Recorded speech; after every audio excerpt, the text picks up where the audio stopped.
Hello everybody, we are back today for another episode of AEC All-Stars. My name's Andrew Engel, I'm the founder of Vnzo AEC. Today we got a special one. So we are headed downtown Minneapolis once again. We're showcasing a brand new French restaurant.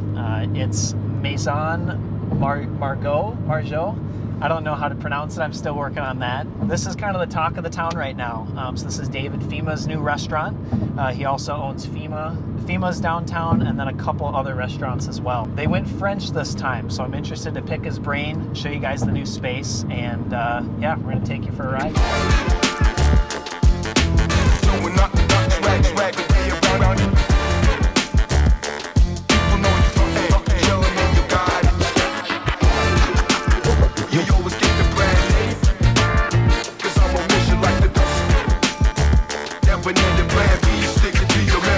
Are you ready?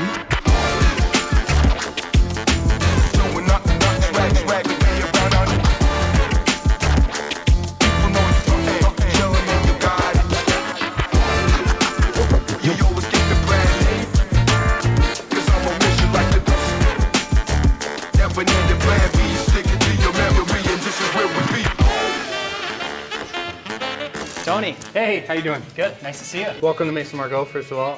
Tony Ghilani, I'm a project manager with Greiner Construction. I've been with the firm for 14 and a half years, and working on everything from new construction to interior build-outs, hospitality, food and beverage, financial institutions, office remodels, the whole deal.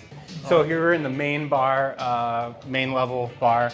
So you got a lounge seating area, cocktail service starts at 3 p.m. And then as we working through these spaces, what you'll see is like the finishes and everything changes in each room to kind of symbolize like a residence, like you'd go into somebody's house. A living room is different than a dining room, different from a kitchen. Right. That's what you're going to see here.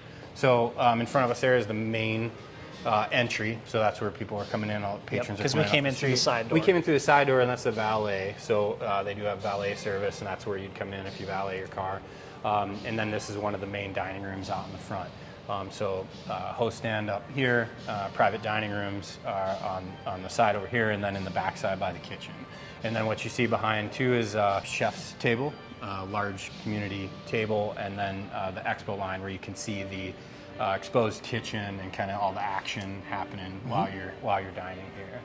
Yeah, so we'll go into this private dining area over here, and actually like a couple of my favorite seats in the house is actually that corner over there.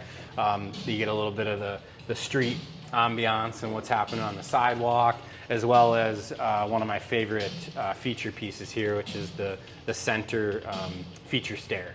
So spent a lot of time collaborating with the design team, historical preservation, and making sure that this was going to meet everyone's criteria and really be the showpiece that it wants to be in the middle of the space. And so it's kind of my favorite spot to sit when I come here to eat dinner too. Another private dining area back here, another one of my favorite places to sit. Again, you can kind of see the color change, right? Table color changes, the seat color changes, the wall covering, the wainscoting switches. Yep. A little bit quieter vibe. Yeah, a little bit. Sure. Yep. And then getting a little bit more of like a quieter exterior atmosphere. So with the patio in the background and kind of being able to get both the interior dining action as well as people sitting out on the patio eating and drinking. All right, so now we're gonna head up the feature stair here. It's all mainly wood structure, wood finishes, solid wood. So you got timber runners, timber treads, and very little steel, which was a main determining factor in getting it approved through the Historical Society. Is that back when this building was originally built in the 1800s, we wouldn't have had large steel members supporting this. Right. So, well, up here is the event space. So this is reserved for corporate events, daytime events, stuff on the weekends. This is not dinner seating. This is event space. So that was kind of the idea here of flexible seating options. These two bars behind me are actually mobile, so they're built on casters. So it's set up right now in kind of like a permanent looking space, but these pull apart and you can service them in other areas of the space. A lot of time spent studying lighting, making sure we're washing the walls, making sure we get a good different feel from downstairs, definitely, but a lot of flexibility with what we offer up here. I was going to ask, because each of the different spaces within the space, they all have a unique feel to them. Yeah. So how are you able to explore different vibes for different rooms, but still have it all feel cohesive? Yeah, that was a big challenge, and I mean, kudos to the design team on this, and Abby McBride with Firm Ground Architects. They did an amazing job taking a vision from Chef David Fhima to reality here, and making sure like it does have some cohesion to it. So you see a lot of the exposed wood elements. That's kind of tying everything together. You'll see that at all 3 floors, and then the exposed wood walls tie to the exposed wood floors up here, and then a lot of exposed timbers down in the basement, and then just adding accent features like exposed brick here. Downstairs you've got some plaster, and you've got some different elements, way different light fixtures for sure, and then in the basement you'll see dimmer lighting, a little grittier look, and then more rugs and things on the floor, and exposed concrete, so another exposed structure type down there. Kind of, like you said, different, but kind of ties all together. Right. I think that's a great segue to head to our next spot. Yeah.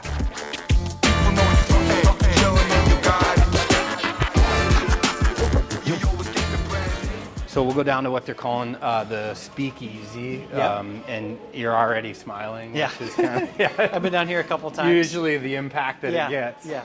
So we've got a lot of really cool custom features down here. One of them, I'll just start because we're close by it, but this is an old vault. So you'd actually, if you're inside there, you're pretty much underneath the sidewalk out the entry of the building. So we preserved this and had a custom piece of glass cut to fit that old, kind of wacky shape in there, so they could use it as like a showpiece for some expensive liquors, wines, whatever they wanted to put in there. And then we've kept the old door, because at one point it was turned into a vault, and this door and frame were no longer usable, but still a pretty cool piece of the building history. So we framed it out and kind of made it look like it belongs, and in keeping with some of the old materials that you might see with an exposed steel and wood trim. Structurally, you've got limestone foundation walls in here that gave way to a couple of different pockets, if you will, above, where just the structure doesn't align as it goes to the main floor. So we made use of them.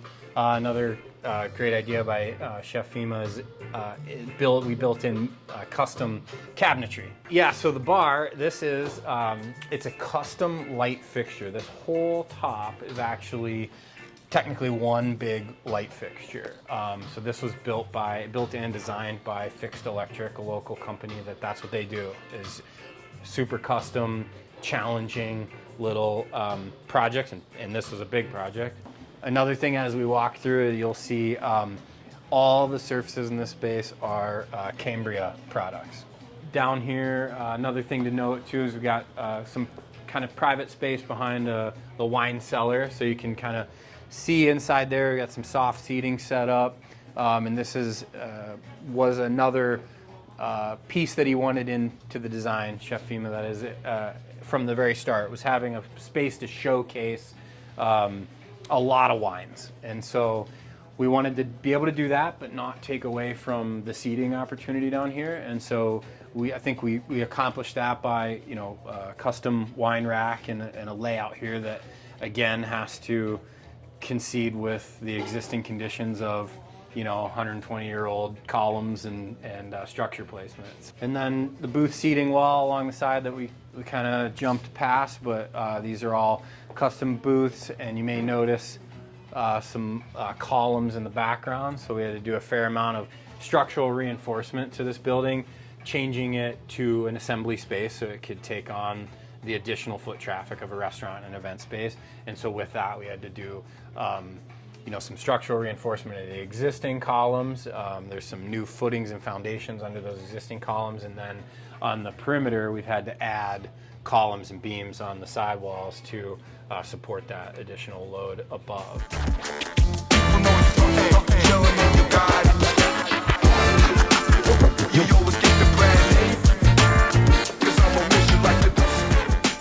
my name is David Fhima. I'm the chef, the one who owns the debt, you know? That's who I am.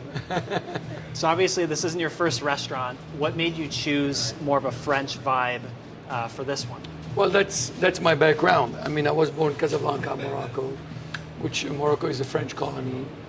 I'm a francophone, speak French and trained in French cuisine, so it was a natural thing for us. And we thought that this area would be really very ripe. There's so many wonderful restaurants around here. This will be very ripe for a French restaurant. Wonderful. So overall, big project, how'd it turn out? I think it turned out amazing. It's the complexity of this building, being that it's old, which is its beauty as well, was in combining the modern and the new and making it fit. And that was a lot of back and forth and thinking and designing and coming up with ideas, but I think it turned out amazing. Okay, awesome. And what would you say to those that would want to start their own restaurant? Do you have any tips on location? Or Don't. Don't? Okay, that's number one advice. But if you're crazy enough and you do, work somewhere and work for people who've been doing it for a long time first. It's not an easy business, and it's not a business that you do because you want to make money. It's a business that you do because you love to cook, or if you're not a cook, you love to take care of people. Well, there you have it, from the chef himself. I don't know. You know, I'm a work in progress. I'm learning every day. This is my first building developing, and learned a lot from Greiner and in the partnership with Tony and everything. If we had to do this all over again, we'll do it again. We'll probably do it in some areas differently. It's a constant learning curve. Us from Greiner and Greiner from us. It's a collaborative effort. Wonderful.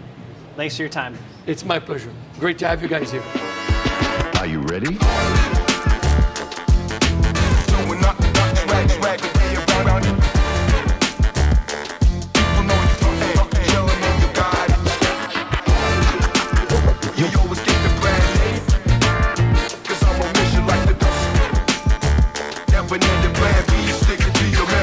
Are you ready?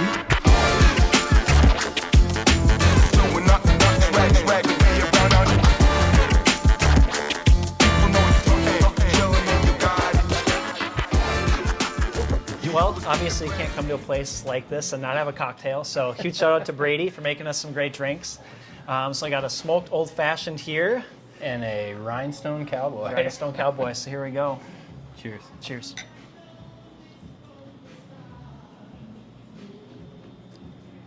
Oh, it's Oh, yeah, fantastic. that's great. So obviously we've gone through the tour now. Couple questions for you. So what role exactly did you play in bringing this space to life?